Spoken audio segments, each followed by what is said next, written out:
नमस्कार एवरीवन। तो आपको पता है आज मैं कहाँ पे आई हूँ? मैं आज आई हूँ संकट मोचन मंदिर।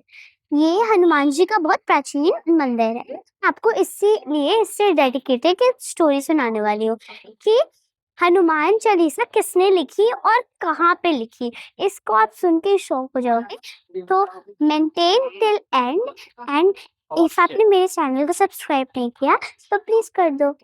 तो एक भक्त थे राम जी के, बहुत बहुत बहुत बड़े, जो रोज उनके भजन गाते थे। उनका नाम था स्वामी तुलसीदास जी। तो तुलसीदास जी उनकी रोज भजन गाते थे, उनकी तपस्या करते थे और उनमें हर टाइम लीन रहते थे, राम जी राम जी राम जी। तो रोज ना बैठ के यहाँ पे इस जगह पे बैठ के राम कथा सुनाते थे। तो राम कथा में रोज एक बूढ़े से आदमी आते थे और वो आदमी ने जब उनको अपना सच्चा रूप दिखाया तो वो सच में हनुमान जी थे। और हनुमान जी का जो वो रूप है वो इस मंदिर के अंदर है जहाँ पे आप दर्शन करते हैं। एक्चुअली में अकबर ने फिर सोचा कि हाँ, मैं इसको बुलाता हूँ अपने दरबार में और देखता हूँ कि ये हमारे राम जी से दर्शन करवाएगा या नहीं। तो फिर उनने बुलाया और बोला कि आप हमारे राम जी से दर्शन करवा दो। फिर उन्होंने बोला नहीं। फिर अकबर थोड़ा सा ठीक रहा तो वो गए और हनुमान जी से उन्होंने विश मांगी कि आप मेरे को राम जी से मिलवाओ पहले।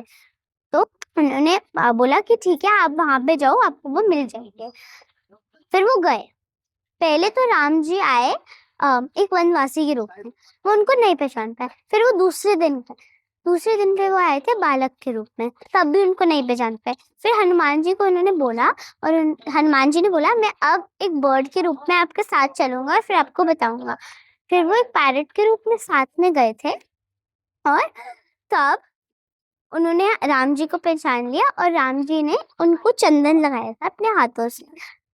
फिर अकबर के पास वो गए, उन्होंने बोला मैंने तो कर लिया लेकिन मैं आपको नहीं करा सकता, क्योंकि राम जी सिर्फ अपने भक्तों को, उन भक्तों को दर्शन देते हैं जो सच में उनकी भक्ति करते हैं और ना कि उनको जो सिर्फ पैसे से राम जी को चाहते हैं। तो फिर अकबर को इस बात पे दूसरे दिन पे बहुत तेज गुस्सा आया और अकबर ने तुलसीदास जी को जेल में बंद करवा दिया। जेल में उन्होंने हनुमान जी के ऊपर पैराग्राफ्स लिखे जिनको हम बोलते हैं हनुमान चालीसा, इसलिए 40 बोलते हैं। और तभी उनके दरबार में अकबर के बहुत सारे मंकियों का उत्पाद मच गया। तो उनमें से जो सबसे बूढ़ा मंकी था वो आके जेल के बाहर बैठ गया और वो जो बंदर था वो खुद हनुमान जी थे।